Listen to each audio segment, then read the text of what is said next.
Hey guys, I'm back with my 11th class lecture of chapter number 2, that is the structure of atom. ठीक है, हमने जो है वो लास्ट इसमें डिस्कस कर लिया था हाइड्रोजन स्पेक्ट्रम और एटॉमिक स्पेक्ट्रम. ठीक है, यहाँ इस वाले लेक्चर से अब पूरा ही जो क्या है खेल पलट जाता है स्ट्रक्चर ऑफ एटम के अकॉर्डिंग.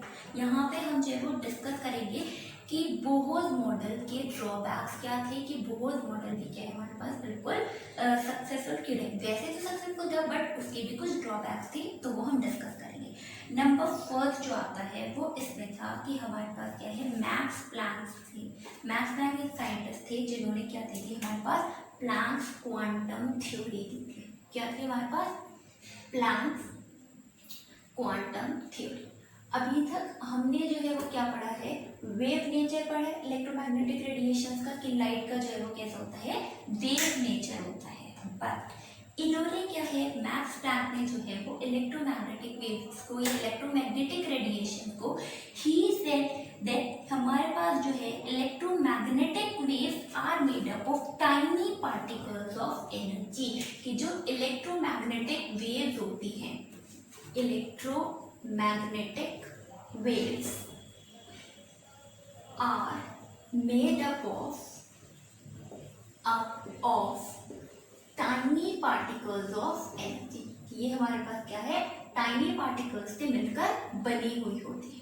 अभी तक क्या है हम बिल्कुल वेव नेचर की बात कर रहे थे कि वेव्स की तरह कंसिडर कर रहे थे, but now is considering them as the particles. और इन टाइनी पैकेट्स ऑफ एनर्जी को हम क्या कहते हैं packets of energy. These are known as the quantas और फोटॉन्स. ठीक है, ये हम इन्हें क्या कहते हैं क्वांटास कहते हैं या फिर फोटॉन्स कहते हैं. ठीक है, अब देखो क्वांटास या फिर क्वांटाइज का मतलब मैंने आपको बताया था कि वो क्या होती है हमारे पास बिल्कुल फिक्स वैल्यूज होती है, चेंज नहीं होती. मतलब ठीक कि क्वांटाइज होती है फिक्स एनर्जी लेवल में. जितनी हमारे पास जैसे रेडिएशन एमिट होंगी, लाइट जो है लाइट पार्टिकल्स जो है वो क्या करते हैं एमिट करते हैं. फोटॉन की लाइट पार्टिकल्स जो एमिट आउट होंगे वो किससे होती है फिक्स्ड एनर्जी ही लेकर एमिट आउट होती हैं. अगर समझ लीजिए कि ये हमारे पास क्या है वेव है. ठीक है, वेव है, इसकी एनर्जी हमारे पास किसके इक्वल है E is equals to h nu. यहाँ पे क्या है एनर्जी क्वांटाइज है तो कितनी हो सकती है, या तो एच न्यू होगी या 2h न्यू होगी या फिर 3h न्यू होती है. ठीक है, यहाँ से उन्होंने बिल्कुल क्या कंसिडर किया कि उसमें क्या होता है पार्टिकल नेचर होता है. और वी कैन सी कि वेव नेचर हम लोग पढ़ चुके हैं, यहाँ पे हम बात करते हैं पार्टिकल नेचर की. तो वी कैन सी कि इलेक्ट्रोमैग्नेटिक वेव्स या electromagnetic radiations show exhibit dual nature, that is particle as well as the wave nature. Particle and wave nature, electromagnetic waves these exhibit the dual nature. ठीक है, ये वो dual nature show करती है, particle nature भी as well as the wave nature also. ठीक है, अब हमारे पास देखो क्या होता है कि जो अगर हम कैरेक्टरिस्टिक की बात करते हैं वेव्स की, वो हमारे पास क्या थी फ्रीक्वेंसी होती है, वेवलेंथ होती है और हमारे पास स्पीड होती है. क्या बताया आपको wavelength, frequency and speed, characteristic of wave. ये है कैरेक्टरिस्टिक. ठीक है, वेवलेंथ को डिनोट करते हैं लैम्डा से, फ्रीक्वेंसी को डिनोट करते हैं न्यू से और स्पीड को हम डिनोट करते हैं v से. इन तीनों में जो रिलेशनशिप होती है वो क्या है v is equals to nu lambda. कि ये किसके इक्वल है वेलोसिटी ऑफ लाइट या फिर स्पीड जो है हमारे पास इलेक्ट्रोमैग्नेटिक वो किसके इक्वल होती है फ्रीक्वेंसी मल्टीप्लाई बाय वेवलेंथ. ठीक है, अब नाउ वी नो दैट कि हमारे पास क्या होती है कि जो इलेक्ट्रोमैग्नेटिक वेव्स होती है, electromagnetic waves they travel with the speed of light. किससे ट्रैवल करती है, अगर हम वैक्यूम की बात कर रहे हैं तो वैक्यूम में दे travel with the speed of light. और स्पीड ऑफ लाइट जो है वो हम किससे डिनोट करते हैं c से डिनोट करते हैं. c is equals to nu lambda, it is speed of light. ठीक है, अब यहाँ से अगर हम न्यू की वैल्यू निकालते हैं तो nu will be equals to c by lambda. यहाँ पे क्या कर सकता इस वाली वैल्यू को इसमें पुट करते हैं तो we get hc upon lambda. ये वैल्यू आपको जो है ये एक्सप्रेशन आपको पहले लेक्चर पे भी बताई थी कि एनर्जी जो है किसके इक्वल होती है hc अपॉन लैम्डा. यहाँ पे h क्या है, प्लैंक्स कांस्टेंट है और प्लैंक्स कांस्टेंट की वैल्यू होती है, ठीक है, और h क्या है, प्लैंक्स कांस्टेंट है और उसकी वैल्यू होती है 6.626 इंटू 10⁻34 जूल सेकेंड्स, ठीक है, और स्पीड ऑफ लाइट की वैल्यू वी नो है, it is 3 into 10⁸8 metre per second, ठीक है। तो ये तो थी हमारे पास क्या थी, प्लैंक्स थ्योरी या फिर मैक्स प्लैंक थ्योरी या फिर आप क्या कह सकते हो, quantum theory of electromagnetic radiations की। उन्होंने जो है वो वेव नेचर के साथ साथ क्या कंसिडर कर लिया, पार्टिकल नेचर भी कंसिडर कर लिया था, ठीक है। अब इस चीज को ही हम क्या कह सकते हैं कि लाइट का क्या हुआ, हमारे पास पार्टिकल नेचर भी होता है as well as the wave nature, और इसी चीज को क्या कहते हैं, डुअल नेचर कहते हैं ना। नेक्स्ट साइंटिस्ट जो आए वो हमारे पास क्या थे, डी ब्रोगली थे, और डी ब्रोगली भी मतलब फ्रांस के ही स्टूडेंट थे, बट उन्होंने क्या है बिल्कुल ही अलग से भी उन्होंने अपनी थ्योरी दी। तो हम वो हाइपोथेसिस डिस्कस करेंगे, द डी ब्रोगली हाइपोथेसिस। अब देखो डी ब्रोगली हाइपोथेसिस कोई थ्योरी नहीं है या कोई प्रिंसिपल नहीं है, ये सिर्फ क्या एक हाइपोथेसिस है। डी ब्रोगली ने कहा कि हमारे पास क्या है, लाइट का, वी नो दैट लाइट का वेव नेचर होता है जो हम अभी तक डिस्कस कर रहे थे, बट प्लैंक्स ने क्या कहा कि उसमें पार्टिकल नेचर भी होता है, ठीक है, कि light radiation they with the dual nature that is the particle as well as the wave nature, ठीक है। तो अब उन्होंने कहा, डी ब्रोगली ने कहा कि हम क्या है, इलेक्ट्रॉन को क्या मान रहे हैं, पार्टिकल मान रहे हैं। इलेक्ट्रॉन को क्या है, electron is a particle, it is a tiny particle, हम यही डिस्कस कर रहे हैं, ठीक है। अब इलेक्ट्रॉन पे क्या है, मास भी होता है, इलेक्ट्रॉन की मास जो है वो क्या है, बहुत ज्यादा स्मॉल होता है, और इसकी जो वो स्पीड होती है इलेक्ट्रॉन की वो बहुत ज्यादा क्या होती है, हाई होती है। बल्कि इलेक्ट्रॉन जो है वो क्या है, बहुत ही छोटा सा पार्टिकल है, इसका मास क्या है, बहुत छोटा होता है, 9.1 इंटू 10⁻31 kg होता है, और इसकी हमारे पास क्या है, वेव स्पीड ऑफ लाइट जो है वो, इसकी स्पीड ऑफ इलेक्ट्रॉन जो है वो बहुत ज़्यादा होती है। तो उसने कहा कि हम इलेक्ट्रॉन जो है, क्योंकि इतना ज़्यादा स्मॉल है और ये कितनी स्पीड के साथ ट्रैवल कर रहा है, मतलब अप्रॉक्सीमेटली हम कंसिडर कर सकते हैं travels with the speed of light, ठीक है।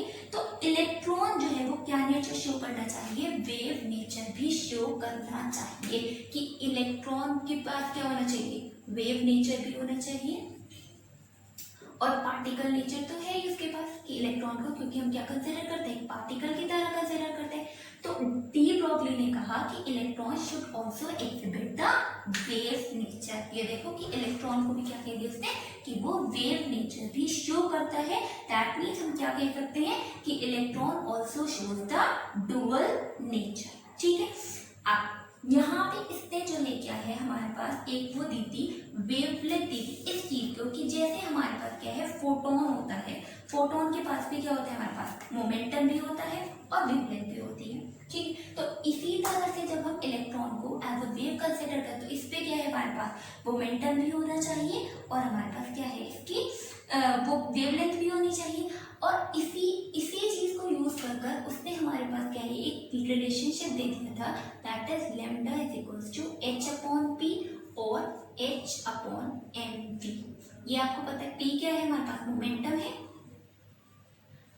और मोमेंटम की वैल्यू हमें पता है किसकी इक्वल होती है, it is equals to mass into velocity. Electron पे क्या है, मास भी है और it travels with the speed, ठीक है। स्पीड होती है इसकी 2 into 10⁻⁻6 अराउंड 2.18 into 10⁻6 के इक्वल होती है मीटर पर सेकेंड्स की, इतनी ज़्यादा स्पीड होती है उसकी, और मास उसका बहुत ज़्यादा कम होता है। तो उसने कहा कि इसकी भी वेवलेंथ हम कैलकुलेट कर सकते हैं if we consider it as the wave, ठीक है, क्योंकि वेव की ही हम क्या कर सकते हैं, वेव की ही हम वेवलेंथ कंसिडर करते हैं, फ्रीक्वेंसी कंसिडर करते हैं और स्पीड कंसिडर करते हैं। तो अगर हम इलेक्ट्रॉन को यहाँ पर वेव कंसिडर कर रहे हैं, वेव मान रहे हैं कि वेव नेचर भी शो करता है, तो उसके क्या उससे एसोसिएटेड वेवलेंथ भी वो भी होनी चाहिए, वेवलेंथ भी होनी चाहिए। तो डी ब्रोगली ने क्या दिया, एक रिलेशनशिप दी विच इज कि लैम्डा जो है किसके इक्वल है, h/p, where p is the momentum and so it will be equals to h/mv, where m is the mass of the electron and v is the velocity, ठीक। अब ये जो है हमारे पास क्या है, बिल्कुल ही आगे जितने भी इसने कंसिडर किए थे वो चीज सब में सही बैठ गई थी। तो डी ब्रोगली की हाइपोथेसिस हमारे पास सही थी कि हमारे पास इलेक्ट्रॉन जो है it also exhibits the dual nature, that is the particle as well as the wave nature. ठीक है, ठीक है। तो डी ब्रोगली ने यही कहा कि जितने भी हमारे पास मूविंग पार्टिकल्स होते हैं, इलेक्ट्रॉन भी तो मूव कर रहा है, having mass m and velocity भी, ठीक है। तो इसी तरह हमारे पास जितने भी मूविंग पार्टिकल्स होते हैं उन सब में क्या होना चाहिए, डुअल नेचर होना चाहिए। अगर कोई भी पार्टिकल हमारे पास क्या है, मोशन में है, तो वो क्या है, दोनों तरह का नेचर शो करना चाहिए। हमारी बात करते हैं तो हमारे पास क्या होना चाहिए, पार्टिकल नेचर भी होना चाहिए as well as the wave nature भी होना चाहिए। तो इस तरह से अगर हम बात करते हैं कि अगर हमने क्या है, एक क्या ले लिए क्रिकेट बॉल, देखो आप क्रिकेट बॉल को अगर स्पीड के साथ फेंक रहे हो तो उसपे क्या है, हम उसे एज अ वेव कंसिडर नहीं करते हैं, लगता है कोई वो वेव की तरह जा रही है, नहीं, हम क्रिकेट बॉल को क्या है पार्टिकल ही कंसिडर करते हैं। इसमें देखो क्या होता है, अगर आप इस रिलेशन के अकॉर्डिंग ही बात करो, देखो lambda is inversely proportional to mass, ठीक है। कि अगर हमारे पास क्या है, मास जितना ज्यादा होगा वेवलेंथ उतनी ही कम होगी, या फिर आप कह सकते हो कि हम उस चीज की वेवलेंथ कैलकुलेट नहीं कर सकते, वेवलेंथ हम इसे मेजर नहीं कर सकते इजीली। तो अगर हम बात करते हैं किसी भी पार्टिकल की, किसी भी हमारे पास बॉडी की, अगर उसका मास हमारे पास समझ लीजिए इट इज अराउंड 1000 kg, ठीक है, किसी का 1000 ग्राम्स ले लो और it is equals to 1 kg, कितना भी ले लीजिए, ठीक है, 1000 ग्राम्स के इक्वल है, और we can say it is 100 grams मान लीजिए, ठीक है। वो हमारे पास वेलोसिटी किसके साथ मूव कर रही है, v के साथ मूव कर रही है, ठीक है। तो अगर हम उसकी क्या है लैम्डा निकालना चाहें तो it would be equals to, lambda is equals to क्या होता है, h अपॉन m की वैल्यू रख दीजिए 100 इंटू v की वैल्यू रख लो, समझ लो it is moving with speed of 15 metre per second, 15 metre per second move कर रही है, तो it would be equals to 15 metre per second, यहाँ पे हमने पुट कर दी, तो लैम्डा की वैल्यू क्या हो जाएगी हमारे पास, बहुत ज्यादा आ जाएगी, ठीक। अब अगर हम बात करते हैं इसकी इलेक्ट्रॉन की, इलेक्ट्रॉन भी क्या है, इलेक्ट्रॉन का मास जो है वो बहुत ज्यादा कम होता है, और हमारे पास क्या है, इसकी वेलोसिटी बहुत ज्यादा होती है, it is equals to 2.18 into 10⁶ metres per second हो रही है। तो उसकी वेवलेंथ क्या है हमारे पास, क्या हो जाएगी, बहुत वो आएगी, ज्यादा आ जाएगी उसकी, और यहाँ पे इसके इसमें क्या है, इसकी वेवलेंथ जो है वो क्या है, बहुत ज्यादा कम आएगी। तो दैट मीन्स इसकी जो हमारे पास 100 ग्राम्स की वो है बॉडी है, उसकी वेवलेंथ कैलकुलेट करना इट इज वेरी डिफिकल्ट। तो जितने भी हमारे पास मूविंग पार्टिकल्स होते हैं उनकी वेवलेंथ, जितने भी हमारे पास अगर उनका मास ज्यादा है तो उनकी वेवलेंथ कैलकुलेट करना इट इज नॉट पॉसिबल, हम उसे क्या है इजीली कैलकुलेट नहीं कर सकते हैं, ठीक है। तो इसलिए वो सिर्फ क्या एग्जिबिट करती है, पार्टिकल नेचर एग्जिबिट करती है। लेकिन अगर हमारे पास कोई बहुत ज्यादा स्मॉल बॉडी है जो क्या है हमारे पास क्या है, मोशन में है, ठीक है, और वेलोसिटी उसकी ज्यादा है, मास बहुत ज्यादा कम हो जाएगा क्योंकि हम स्मॉल बॉडी कंसिडर कर रहे हैं, तो उसकी हम वेवलेंथ इजीली कैलकुलेट कर सकते हैं। मास कम, वेवलेंथ ज्यादा, मास ज्यादा, तो वेवलेंथ क्या होती है हमारे पास कम होती है, इनवर्स रिलेशनशिप में होती है, ठीक है। तो इसीलिए हमारे पास क्या है, जितनी भी अगर हमारे पास कोई भी बॉडी है जिसका मास ज्यादा है, it will exhibit only the particle nature, क्योंकि हम उसकी वेवलेंथ को मेजर नहीं कर सकते हैं, ठीक है। तो डी ब्रोगली वेवलेंथ जो है वो सिर्फ किसके लिए वैलिड होती है, हमारे पास स्मॉल पार्टिकल्स के लिए। डी ब्रोगली वेवलेंथ, ये वाला जो रिलेशनशिप है valid only for small particles. जैसे इलेक्ट्रॉन एक बहुत ही ज्यादा स्मॉल पार्टिकल है, तो डी ब्रोगली वेवलेंथ इस चीज के लिए वैलिड होती है। माइक्रोस्कोपिक मूविंग पार्टिकल्स के लिए क्या कह सकता आपने, माइक्रोस्कोपिक मूविंग पार्टिकल की every microscopic moving particle is a wave whose wavelength is given by, क्या कह सकते हैं हम इसे, कि एवरी माइक्रोस्कोपिक मूविंग पार्टिकल, जितने भी हमारे पास क्या है microscopic moving particles, microscopic moving particles की जो हमारे पास क्या है, ऐसे पार्टिकल्स हैं जो बहुत ज्यादा क्या है माइक्रोस्कोपिक है, वो क्या होती है इज अ वेव, तो उसे हम क्या कंसिडर कर सकते हैं, is a wave whose wavelength is given by, whose wavelength is given by de Broglie's equation, that is lambda is equals to h upon mv। ठीक है, इसलिए हम अगर मैक्रोस्कोपिक बॉडी है, मैक्रोस्कोपिक मूविंग पार्टिकल्स है, हम उन्हें वेव की तरह कंसिडर नहीं कर सकते क्योंकि हम उनकी वेवलेंथ डिटरमाइन नहीं कर सकते हैं। बट माइक्रोस्कोपिक मूविंग पार्टिकल्स के लिए we can consider them as a wave, उनकी वेवलेंथ हम इजीली कैलकुलेट कर सकते हैं by the formula, by the relationship lambda is equals to h upon mv which was given by de Broglie. ठीक है, अब देखो अगर हमारे पास क्या है, काइनेटिक एनर्जी दी हुई होती है अगर, और इसमें आपको जो है वो क्या कैलकुलेट करना है, वेवलेंथ कैलकुलेट करनी है कि हमारे पास किसके इक्वल है, वेवलेंथ किसके इक्वल होती है। ठीक है, हमने यहाँ तक पढ़ लिया है कि lambda is equals to h upon p। अब देखो जो काइनेटिक एनर्जी और मोमेंटम में जो रिलेशनशिप है, it is equals to kinetic energy is equals to p square upon 2m। ये रिलेशनशिप है, आपको लर्न करनी है, न्यूमेरिकल्स में आपके क्या आती है, यूज आती है। यहाँ पे अगर आपको क्या है, p की वैल्यू अगर हम कैलकुलेट करते हैं हियर, तो it would be p is equals to under root 2m into e, मतलब काइनेटिक एनर्जी के इक्वल हो जाएगा। यहाँ पे पुट करो तो lambda is equals to h upon under root 2m। So if kinetic energy is given, then we can calculate the wavelength by this formula। ठीक है, नेक्स्ट हमारे पास क्या है, साइंटिस्ट है दूसरी, थर्ड वाली आती है हमारे पास हाइजेनबर्ग्स अनसर्टेनिटी प्रिंसिपल। ठीक है, ये भी बहुत ज्यादा इंपॉर्टेंट है। अब हम बात करते हैं हाइजेनबर्ग्स अनसर्टेनिटी प्रिंसिपल। ठीक है, हाइजेनबर्ग ने कहा कि अगर हम जो है किसी पार्टिकल, कोई भी पार्टिकल है वो वेव नेचर भी शो कर रहा है, then we can not determine the position and momentum of that particle simultaneously and accurately. It is impossible to determine simultaneously the exact position and exact momentum और exact velocity of an electron. ये electron के respect में है, नहीं तो क्या है, कोई भी मूविंग पार्टिकल है, मूविंग पार्टिकल है, ठीक है, उसे हम क्या है, एज अ वेव कंसिडर कर रहे हैं। मूविंग पार्टिकल भी क्या है, वेव नेचर है, तो कह रहे हैं कि उसकी जो है हम क्या है, साइमल्टेनियसली उसकी पोजीशन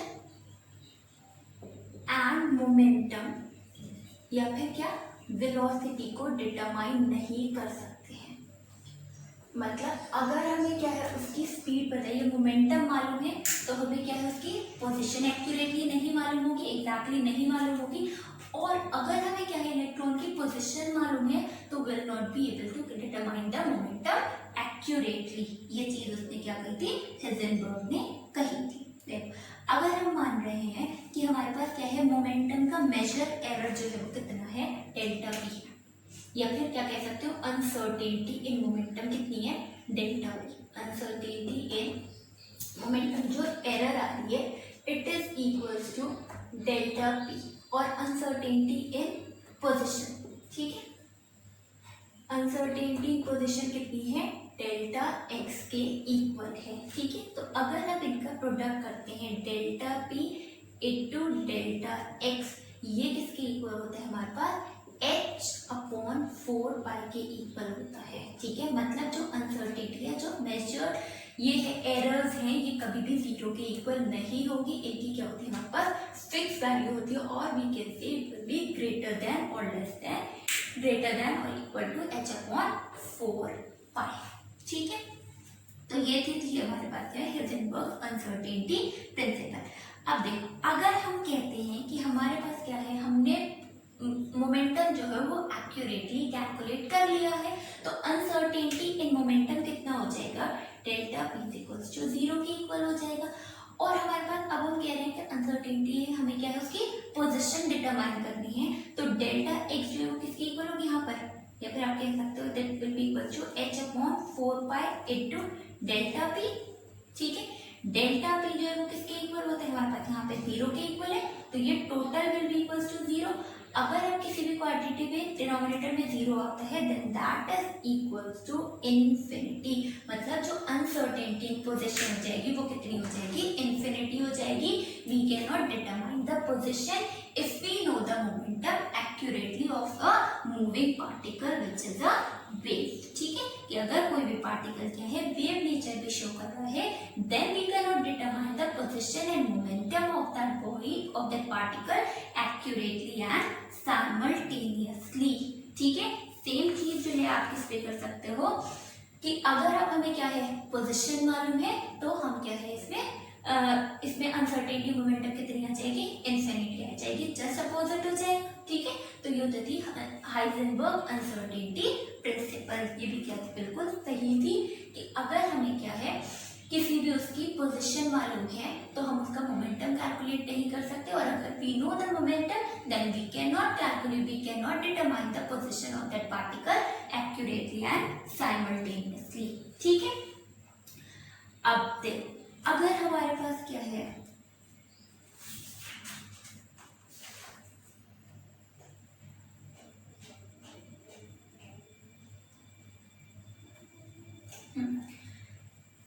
इफेक्ट जो है हाइजेनबर्ग अनसर्टेनिटी प्रिंसिपल का is significant only for motion of microscopic object and is negligible for that of macroscopic object. यहाँ पे भी क्या है कि जो हाइजेनबर्ग अनसर्टेनिटी इफेक्ट है it is also for the microscopic objects. ठीक है, कि माइक्रोस्कोप जो बहुत ही ज्यादा स्मॉल ऑब्जेक्ट्स हैं उनके लिए ही वैलिड है and not for the macroscopic objects. Macroscopic objects में हम क्या है उसकी इफेक्ट नहीं देख सकते हैं। ठीक है, अब यही हमारे पास किसका होता है, क्वांटम मैकेनिकल मॉडल में होता है, जो हम नेक्स्ट लेक्चर में डिस्कस करेंगे। ठीक है, अब इसमें हमारे पास लास्ट आता है कि जो ड्रॉबैक्स हैं बोहर मॉडल की वो क्या है। 3 चीजें बताई हैं आपको, मैक्स प्लैंक्स की थ्योरी या फिर प्लैंक्स क्वांटम थ्योरी, जिसमें वी हैव कंसीडर्ड कि electromagnetic waves they also exhibit the particle nature. ठीक है, नेक्स्ट पे आपको जो है वो क्या बताया था, D Broglie's hypothesis. De Broglie ने कहा कि अगर हम क्या है लाइट को भी क्या कंसीडर कर रहे हैं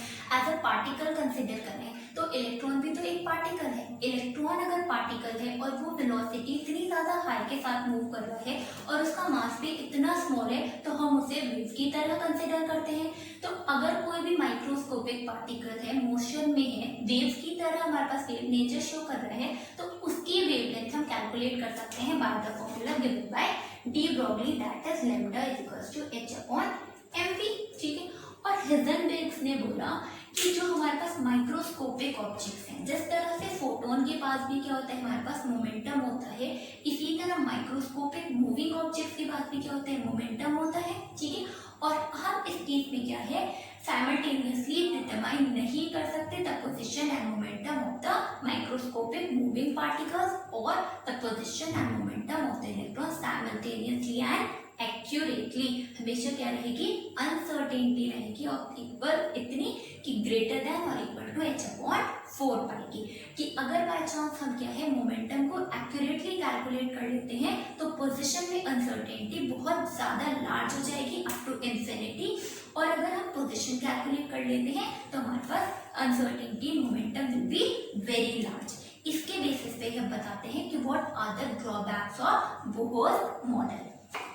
अब देखो नंबर फर्स्ट जो था कि वो था कि हमारे पास जो बोहर मॉडल है it is only valid for species having single electron. मतलब जिन भी स्पीशीज के पास अगर क्या है एक सिंगल इलेक्ट्रॉन है, valid only for species having single electron. ठीक है, जैसे हम बात कह सकते हैं हाइड्रोजन के लिए, हाइड्रोजन के लिए क्या पढ़ाया था बहुत मॉडल, तो इसके लिए है और we can say H like species, hydrogen like species. अब हाइड्रोजन लाइक स्पीशीज का क्या मतलब हो गया, क्या मीनिंग हो गया। देखो अगर हम बात करते हैं हीलियम, हीलियम क्या करता है अपना, समझ लो उसने अपने क्या है एक इलेक्ट्रॉन लूज किया and it is converted into He positive. Helium के पास कितने थे